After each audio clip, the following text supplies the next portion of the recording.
Namaste. Welcome, dear friends. On Thursday, it's Ram Navami, and so we're filled with thoughts of Ram and Sita. And as part of the celebration, I'm here with Michael Sternfeld, a dear friend, uh, to talk about the divine mirror, Ram and Sita, as reflections of the self.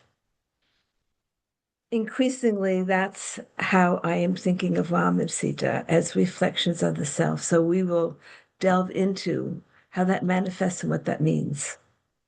Welcome, Michael. Thank you, Dena. I think it's exactly almost a year since we had one of our previous conversation. And you and I have a way of just diving in immediately.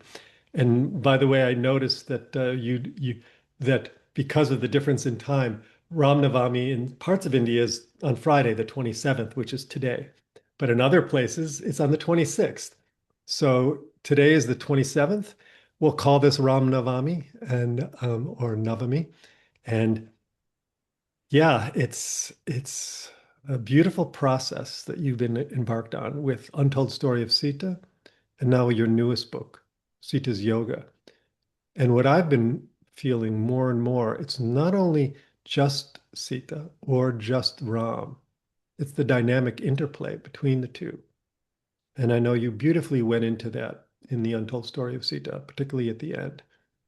But I'm just curious, going back to this question that even though I've been working with the Ramayana for 35 years now, it's still a mystery to me how divine beings like Vishnu and Lakshmi can take a human form.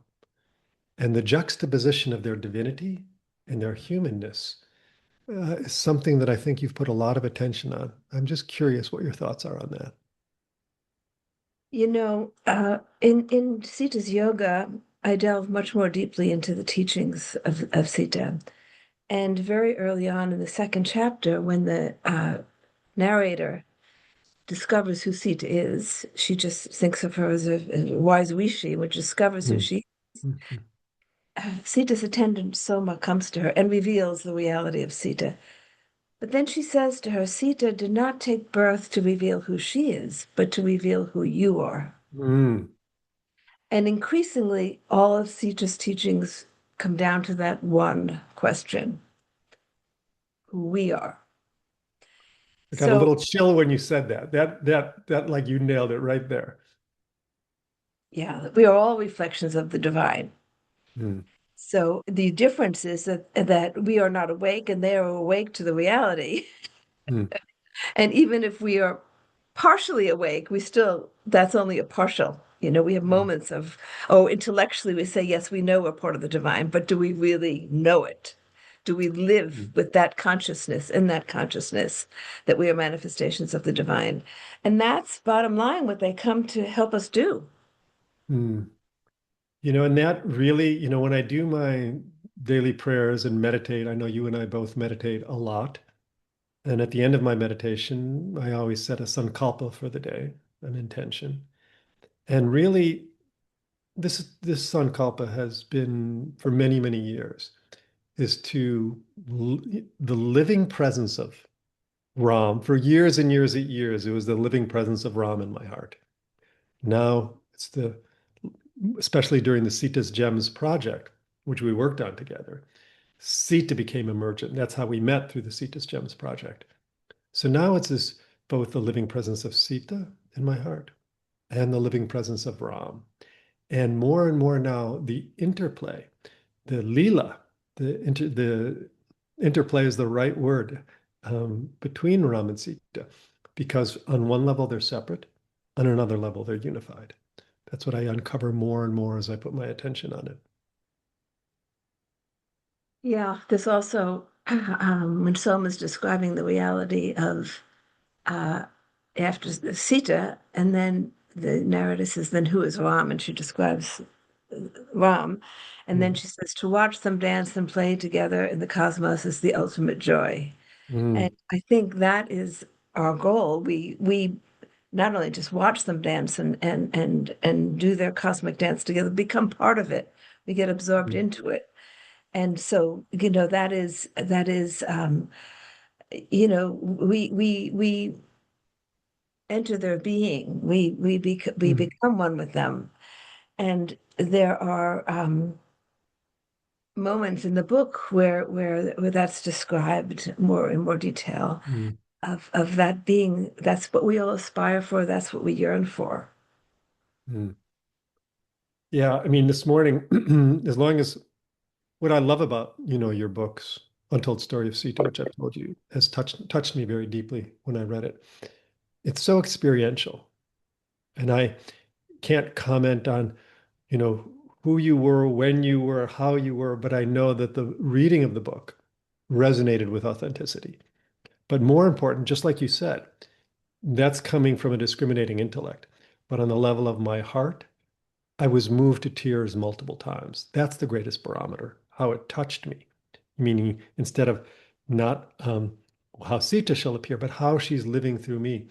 And this morning, in my inner practice, a lot of people, we think sometimes when we personify the deities, to personify them, we see them as a being outside of us in a way.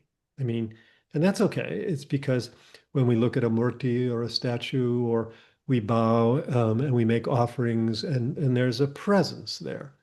But the real presence is inside. And what I realize, it's not that Sita is an embodiment of Prakriti. Sita is the born of the earth, an embodiment of nature. But it's not that she's an embodiment of nature. She is nature. She is nature itself. And that's a subtle shift to get that the fullness of Sita's expression is this incredibly infinite, dynamic, Shakti, creative energy in the universe. It's not like Sita invokes that or we invoke that. She is that field of energy of Shakti that's creating the universe again and again. And for me, instead of thinking as Sita, a personified being who might come and visit my heart, it's from the inside out. She is nature and she is my nature. It was a really, maybe this is obvious to you, but this was a subtle shift that really felt illuminating to me this morning. I don't know if you've had that. I'm sure you've had experiences like that. When I was writing The Untold Story of Sita, she became far more than nature to me. That was just one of her expressions, her dynamic nature, Mm, because, I mean, Earth is just a very minuscule part of all that is. mm, mm, And I see her in the vastness of the multiverse, of all the mm, mm, universes. mm. She's everywhere. And so um, a point at the beginning of the Sita's yoga where where someone was saying, Sita is saying about Ram, he is everywhere. There's nowhere he is not. And Ram says about Sita, and she is everywhere. There's nowhere she is not. Right, right. Yeah. So I mean, the imminent, because we are here, you find her Mm, here. right.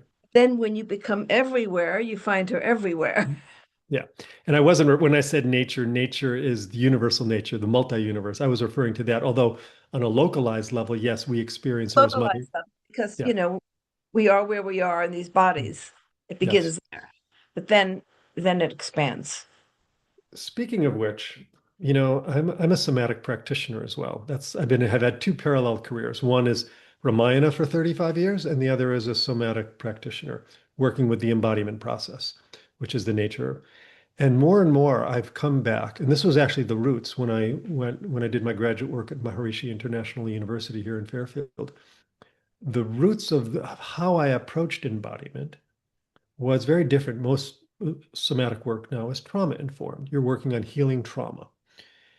The way my roots of it came from Vedic principles, and really Vedic psychology was the foundation of somatic work. And in fact, I've even coined a term now, Soma Veda, to encapsulate it. Mm. Soma Veda. Soma is that connecting link between consciousness and the physiology. So the Greek word somatics means pertain to the body. People think that's the root word of somatics, but it's really, I think, goes back to soma, the Sanskrit word. So why am I bringing that up? I realize that there's really two fields. One is, which I know you're very familiar with this term, being a Yogananda devotee, self-realization, and then embodied presence with a capital P. We really Mm. have two fields that we live with, self-realization with a capital S and embodied presence. And so this is something that I approach in my work as a somatic therapist, but I realize how much it relates to Ram and Sita as well. And then once again, this is visceral. This is not a concept. I experience the fullness of the self, the absolute totality. Ram is Brahm of Ram.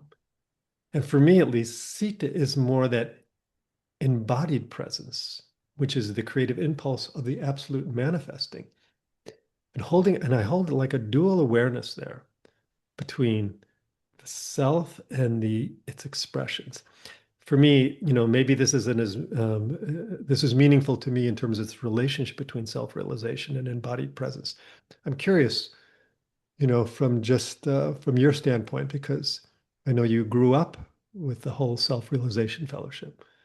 I grew up with the Self-Realization Fellowship, but also with the concept of embodied presence, because we are embodied. Right. We are Mm. embodied. Right. Right. So, and you know that you're very aware of that embodied presence when you're in the presence of the guru. Mm. So, I've had the experience of being in my guru's presence since I was very young, Mm. whether he was in the body or not. My first experience was with my Guruji. And then shortly after that, it was with Ram and Sita. I mean, my relationship with Ram and Sita is a very old one. My relationship with Yogananda is a very old one. But it's the Guru. There's a whole chapter in the Sita's Yoga on the Guru. And Mm. at one point, Sita says, the Guru's voice is my voice. We are the same. I speak through the Guru. Mm. And, my Guru was very much, his whole being was devoted to the Divine Mother. Whether he gave her a name or not, I don't know, but it was the Divine Mother. Mm. And a number of, or some SRF devotees have said to me they also had that feeling of the Divine Mother, but now they call her Sita. After reading my book, the Divine Mother has a name now for them, Sita, or simply Mata. But you know, integrating it all is the process. Integrating all of one's spiritual experiences. We've had so many, and integrating it is maybe the work of a lifetime. It is the work of the lifetime. And I do find it fascinating now that even though during these 9 days of Mother Divine, culminating in the 10th, Ram Navami today, um, Divine Mother, Divine Feminine takes many forms. In fact, each of the 9 days is specifically honoring a different aspect of the Divine Feminine, from Durga, Saraswati, Mahalakshmi. Um, Sita seems to be so lively these days. Now, you and I just spent the last couple of years working on Sita's gems with all of you. You worked on the Untold Story of Sita and now Sita's Yoga. So we could be a little skewed in our perception that, this is because we have so much attention on this. That's why we see it everywhere. No, I But feel that every time I go to India, it's Sita and Ram have both become very much into people's consciousness. There's always been an undercurrent, but it seems to be more prominent now. And I think it's because we're at an evolutionary moment. And that force of Narayani is an evolutionary force. And so whenever there's that evolutionary push, their presence is very much activated. And there's so many things that you could say about it when you're in India about the Ram energy. Also, the ideal of that we want to move toward as we're evolving through the yugas, that ideal of a sattvic civilization, we're having to think through that again because things are falling apart, and the old mindsets are crumbling. And so, what does that Sattvic civilization look like? It's embodied in the story of Ram and Sita. Uh, uh, for me, it's particularly Matilda. I go back very frequently to Janak Baba and Matilda. Uh, uh, and that's the framework for me because we each have our own histories. My history comes mm, from there. mm, mm, We bring mm, with us our histories. mm. Yeah, for years and years and years, it was I cleaved towards Ram and Ayodhya. And that's why it was so thrilling when the Ram Mandir was inaugurated in Ayodhya, which really is, I think, deeply symbolic if we separate from some of the political, issues and just the deeply symbolic value the coming of Ram Raj is inaugurated in a way symbolically. At least we can hope that it was a symbolic initiation when the Ram Mandir was inaugurated in Ayodhya a couple of years ago. But so Ram has become more and more lively, more and more present. That mm, Ram Brahm Paramarat Rupa, Ram, the embodiment of Ram. But what I love to see, and was the intention behind Sita's Gems and your Untold Story of Sita, it was the Ramayana. The Ram was the primary focus for a long, long time in the not necessarily in reality, but in the view of Ramayana. Sita was in the background, he was in the forefront.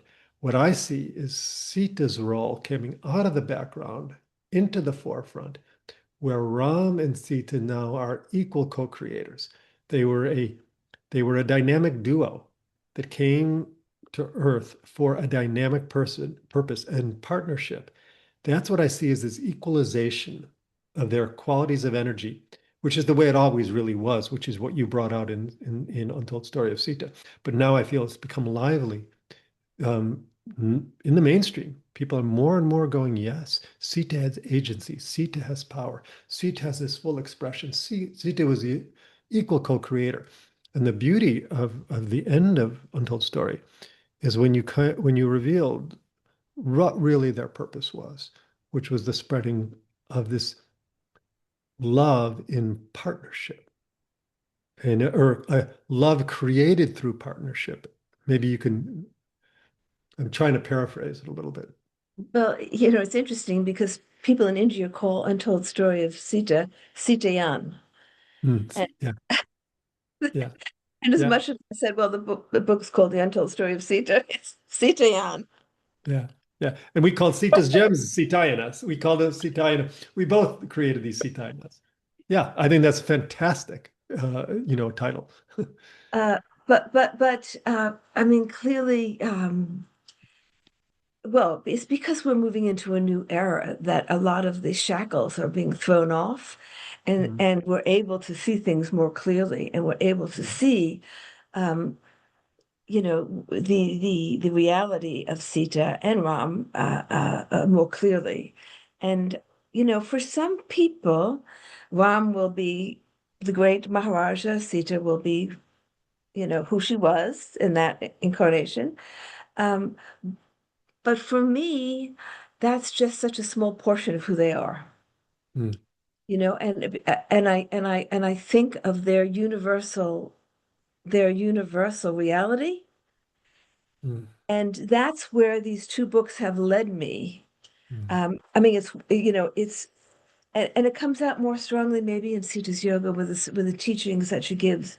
mm, Really, are from that she's speaking from that space because she's speaking. When an avatar takes birth, they bring with them many advanced souls who have just a little bit of earthly karma left because there's special dispensation and they can free themselves from the last of the bonds, also to help with the work. It's a collective work. One of the things I realized in writing that book is it's a collective. I mean, Sita says when she was in Lanka, it was all of the women and the of Ayodhya who were praying with her and the mm, rishis. It was that collective energy that was gathered And it's the same thing. I mean, I saw many similarities between our time and that time because we have Ravanas in the world today who are creating havoc, and a collective energy. And that's what Sita teaches in the Sita's yoga is how the collective energy, how to build a collective force that counters the negative force. That was crucial at that time, and it's crucial today, absolutely crucial today, that we build a collective spiritual force that has no personal ambition at all, no personal uh, desire, but to advance the collective good. Yes, and I remember it was so interesting that right around the time when they inaugurated the Ram Mandir in Ayodhya, the TM, Transcendental Meditation Organization, which I'm a part of, I've been a follower of Maharishi Mahesh Yogi, had a 10,000 course in Hyderabad. Now, this is a reflection. Going back in the time of Ram, he had large groups of rishis meditating together in Right. his administration. That's how he kept the coherence, meaning large groups of rishis meditating together as a group created a collective force field that governed Ram Raj. That's how Ram Raj was sustained. That was his secret weapon, a Yeah. secret peacekeeping weapon. And that's what we were trying to bring back with that course of 10,000. We're now trying to create these 10,000 groups in India because that's the most likely place to do it. There's a group called the Himalayan Devis in northern India and Nepal. Large groups of village women who are meditating in large groups. To me, this large group dynamics of consciousness is, I don't know any other way. And this has been done even by the Shankaracharya of Jyotirmath, Brahmananda Saraswati. At the end of World War II, he held a Mahayagya with like 10,000 rishis who came from around India. And the World War II ended several months later. Those are powerful technologies of consciousness. Um, I happening. There's so many groups now that are doing that, and even you don't even have to be in the physical presence. It's mm, just tapping in. That's another thing that this book talks about, how you can consciously tap into a collective field. And so no matter where you're mm, sitting. And so it's just becoming more conscious of being part of that unified field. And that's already that's happening, but it needs to deepen and grow in order to really begin to manifest something different on the earth. mm, But that's clearly what we're being taught to do right now. That's clearly the message that's coming through, mm. is to build this collective force. And it's not one group or another group, it's everything Every collectively every group. taking You're, place. you're right. It's a collective force. I mean, and really, the outside politics are really just a reflection of the consciousness of the Totally. field of consciousness of the people. Meaning the only way we can really make any sustainable change on this planet is through a sustained upwelling of sattva, which, because in the vicinity of sattva, all the negative tendencies subside. That's a Yoga Sutra. Yeah. So, and each of us can do that individually and getting together collectively. I mean, you're doing with your global GPIW stands for Global Peace Initiative for Women, right? The Yeah. Global Initiative of Women. Well, we do that more through the meditation groups. Yeah. Uh, uh, that and more through, the groups that are coming together around the Sita story that Right. I'm to express. So I think that there are so many ways I see it manifesting, and this is what gives me hope, despite whatever's going. It may look like it's getting worse, but it's not getting worse. It's just a clearing of the field. There's a clearing of the field taking place. And as long as we keep doing what we're doing and connecting with that unified field and building that positive force, at some point, things can turn around overnight. They really can. You and I are both big proponents of meditation. Both of us have been meditating for 50 years since I'm a teenager. Um, and that's to me, that's the most powerful technology for creating world peace and inner peace is regular meditation. But many people don't meditate or don't make the time to meditate. I mean, how can we what kind of other sadhana? Well, first of all, hopefully we can inspire people to meditate, knowing that that is such a powerful active agent for transformation. By us imbibing that unified field in our own consciousness, we shift the consciousness of the planet. There's other ways to do it. People do it through service. They do it through bhakti. They do it through chanting. I saw that when I was at the Sai Baba ashram in Puttaparthi just now in January where I spoke. 7,000 people chanting the Veda together. Wow. Powerful, powerful, stirring the field of the Veda. I think we also do it through self-reflection. We need to, whenever we are experiencing negative emotions and energies, we're adding to that collective fear, to the collective anger, to the collective hatred, whatever those negative energies, however they're manifesting. And so clearing our own board, so to speak, of those energies is the work everyone can do, whether you're a meditator or not. you Mm, know, uh, um, turning the spotlight inside. And I mean, I always say that meditation is half the battle. The other half is how you are when you get up from your meditation seat and reflect yes. on that and being mindful of how you are in the world. You Mm, know, are we giving gratitude to nature every day? Are we spending time looking at a tree or mm. looking up at the sky? Are we are we putting our energy into those things, which are really important? Uh, these little steps everyone can do. And So especially many being ways. loving kindness in our relationships with others, I would say. Loving, Is yeah, in our Mhm, relationships with the natural world and with other people.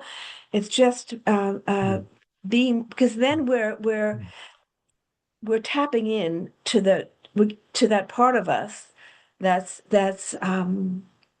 the deeper part of ourselves. I mean, it is a process. When we say, reflections of the self, to get to that self, there's so many layers, mm, so many layers of incarnations and reactions, and we add to those reactions every day. Every time we hear the news and have a reaction or a judgment about it, we're adding to those layers.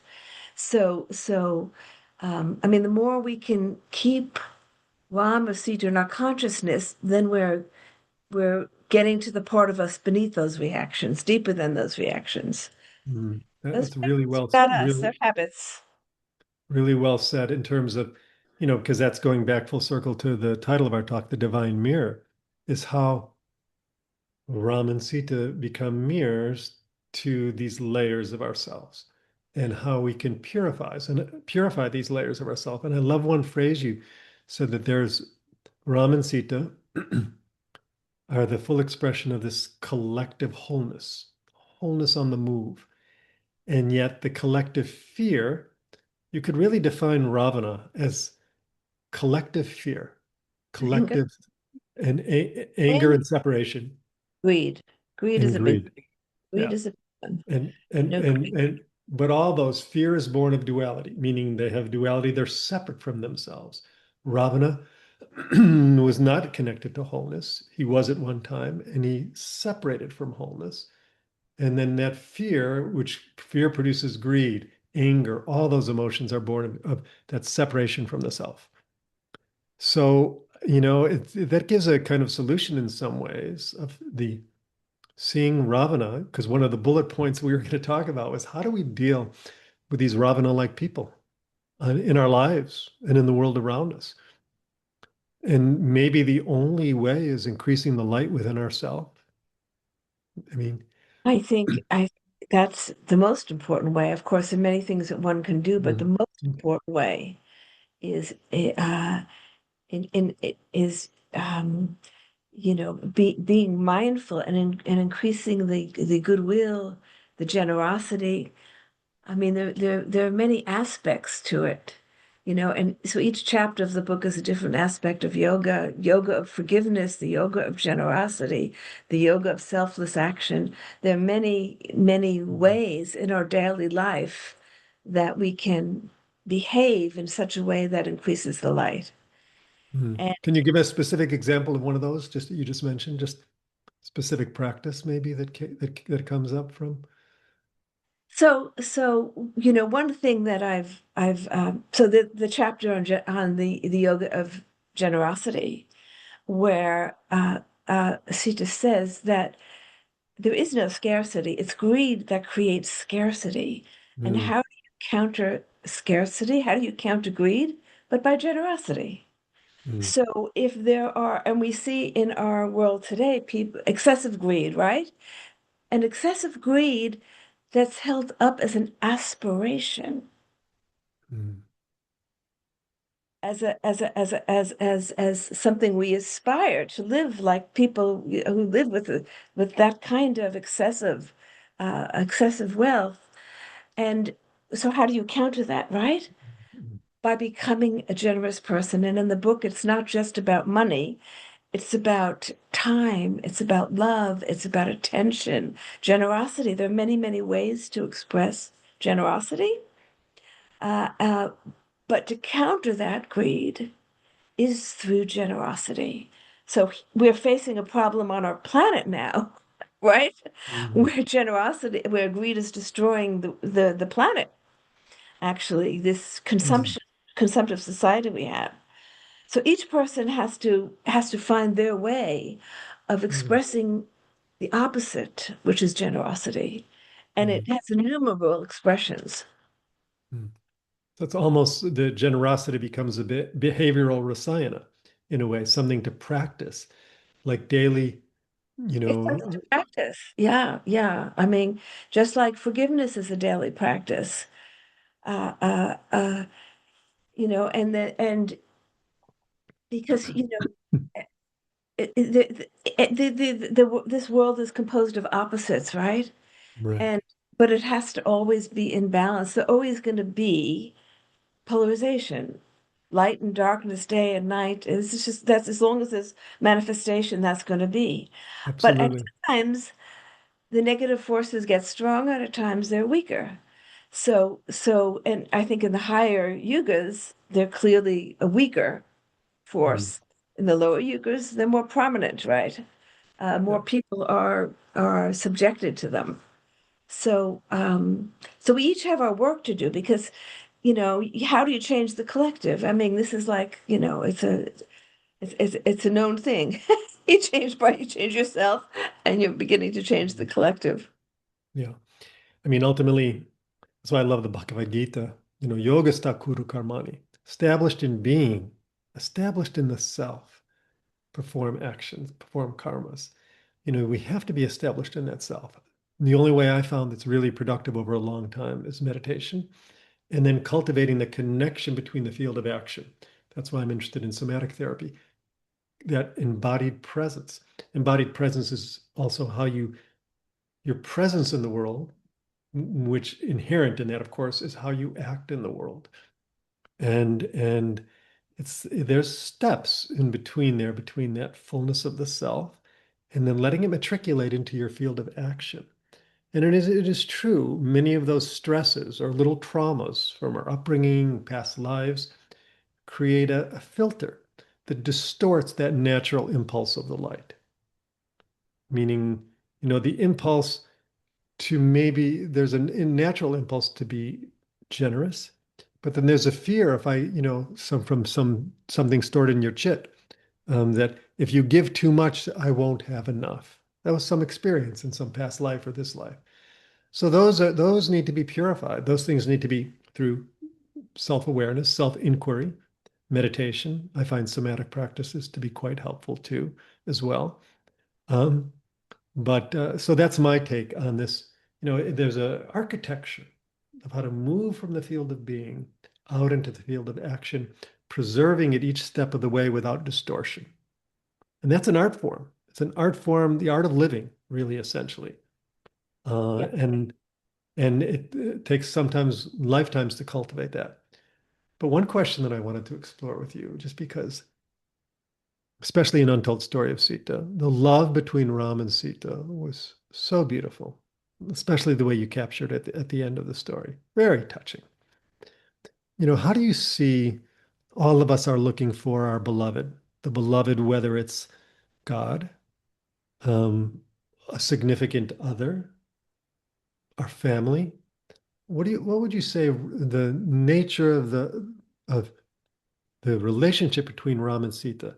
How can we cultivate that quality? I think you talked about that they had a very special flavor of love that they brought down to this world that wasn't there before they came. Sita, maybe it's Soma at one point in Sita's yoga says, the love Sita has for Ram, she has for all creation. Mm, And it's a state of being mm, than an emotion or a feeling. mm, So when you're in that state of being, you just are love. You exude love, and it's not mm, discriminatory. mm, I love this person or I love that person. I mean, there's human love, which is very a specific love, but divine love is non-specific.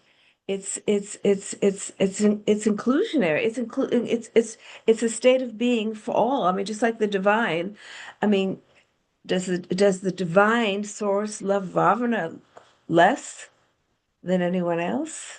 Did Ram and Sita love Ravana less than anyone else? Love Well, is it turned, yeah, exactly. It turned out he was their gatekeeper in a previous life, is what we find out in the Uttarakhand at the end of the Ramayana, which no one hardly reads, the story of how Ravana chose to incarnate, to purify this lifetime quickly and die at Ram's hands, which was his intention. And that's why he did everything he did. And you don't know that till the very end of the story. Meaning we all have a purpose. Even Ravana had a purpose. And his well, there's a deep, purpose to the darkness, There's definitely a purpose to the darkness. It sort of like clears the field so that something new can emerge, and it's part of the birth process. It's the transmutation, mm, transformation. Um, you can see it as destruction or you can see it as transformation. But it strengthens the darkness strengthens the light. it does seem to have a purifying value. I mean, really, when you think about it, and I can't remember if this was a discussion with you that I had or with someone else.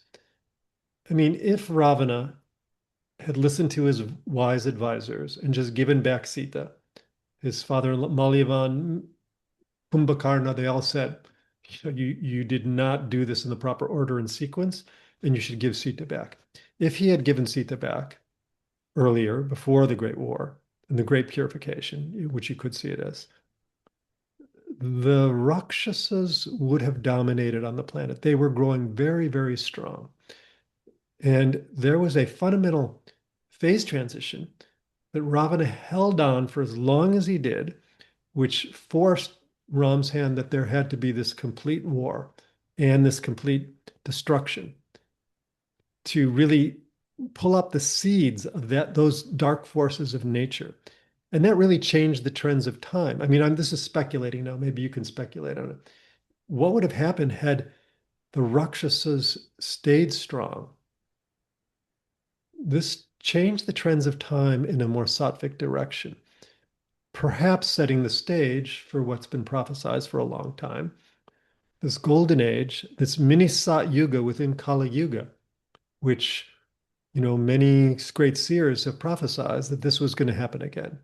Right now we're in Kali Yuga, but there would be a mini Sat Yuga within Kali Yuga. According to my tradition, we're in Dwapara Yuga. We've emerged out of Kali Yuga, but I don't see it as that. I don't see it as Ravana giving Sita back. That was Mm, Sita's choice. mm, Sita's choice to go and Sita's choice to stay. This whole thing was not in his hands.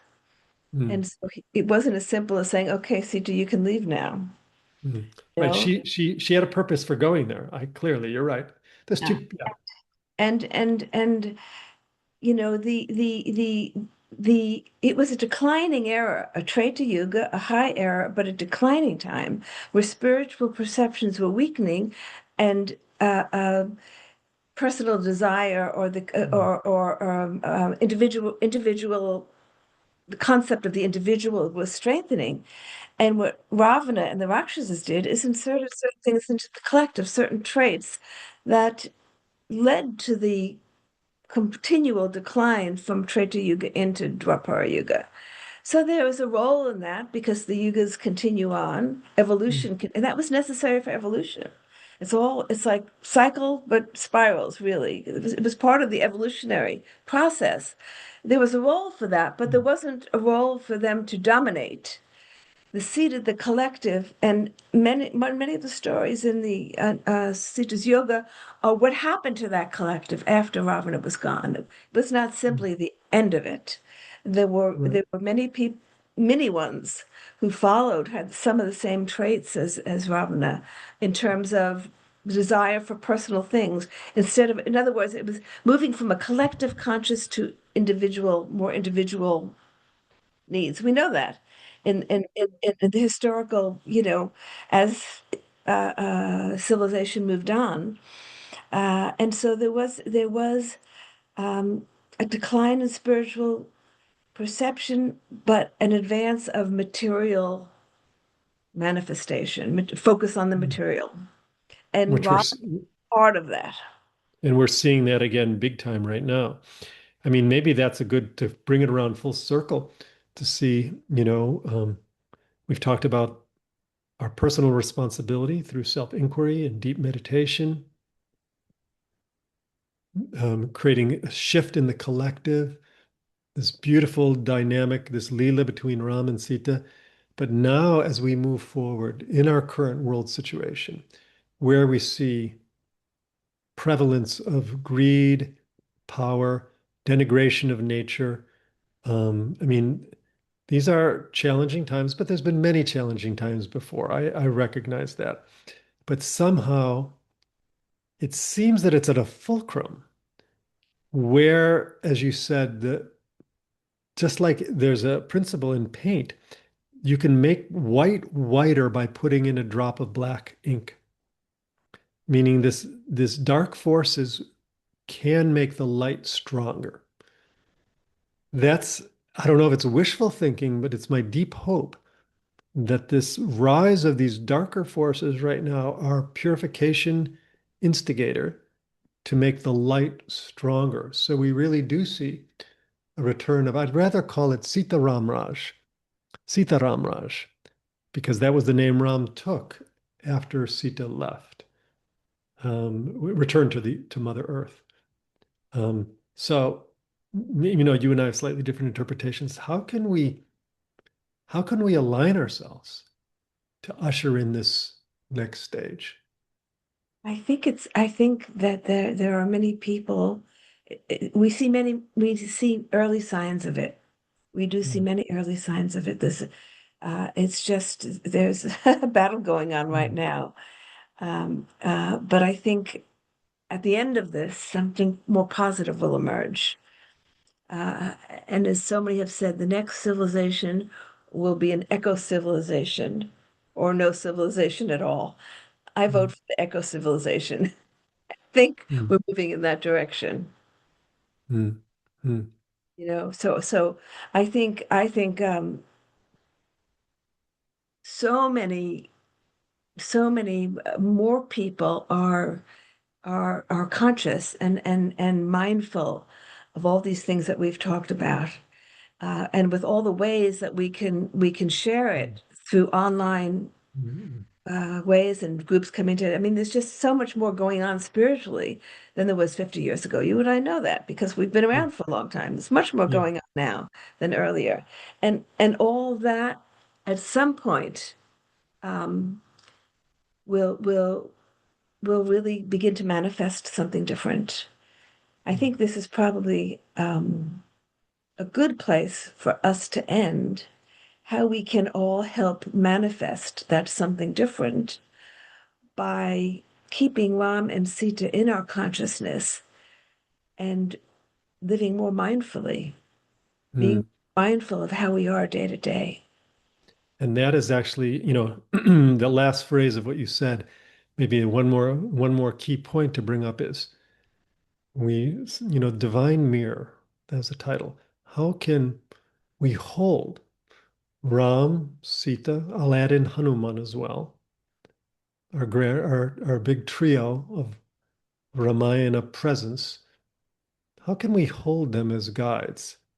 For myself, it's mm, in my meditation, I do transcendental meditation, so it's more pure transcending. But after I'm done meditating, it's cultivating. There's flavors of consciousness. Flavors of consciousness. There's a flavor of consciousness of Ram as it lives and breathes inside of me. There's a flavor of consciousness of Sita as she lives inside of me. There's a flavor of consciousness of Hanuman. Until they've completely overtaken my being, I start with little subtle flavors. And it's cultivating just like this faint feeling that I pick up and amplifying that so it grows in my life. That's my particular process. I'm curious if you have a particular process that you do to engage with that. Maybe it floods you naturally. Oops, almost knocked over my computer. I was getting so excited. Meditation is certainly a key, and also writing for me. When every time I was going through Sita's yoga, I was just flooded with the presence of Sita and Ram. I mean, the book moves toward a real embrace or filling oneself with Ram. I don't know how else to describe it. I describe it in the book, how many of the people who had been close to Sita after she leaves the body, it's like she got absorbed into Ram. He took that on, and they begin to yearn for him. There's one point where Soma's meditating and she finds herself transported in her meditation to Ayodhya and to Ram. And he says, "Oh, you've been missing Sita." And she says, "No, Prabhu, I've been missing you." And it's a beautiful story around that. And so that's where they sort of came together. And I will relive those scenes in my mind. That's what brings me into the presence. I relive those scenes again and again and again in my mind. Mm. I'm always involved. I'm writing another book now. I'm constantly involved in writing. That's my dharma right now. And that's what brings me into the presence. And no matter what I'm writing about, Ram and Sita are right there, even if I'm writing about something in another part of the world.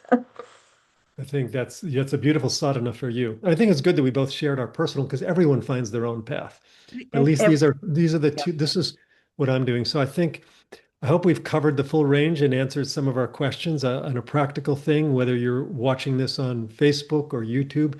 We'll have some links in the YouTube liner notes, and we'll also post it in the comments on Facebook.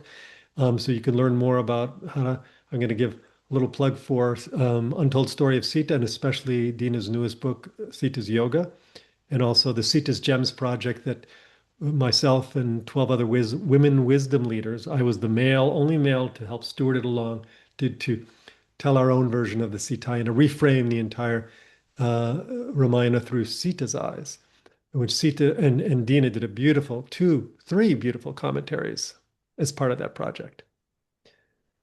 So we will continue our reflections on Ram and Sita because it's not just during this time of year, but it's for all time.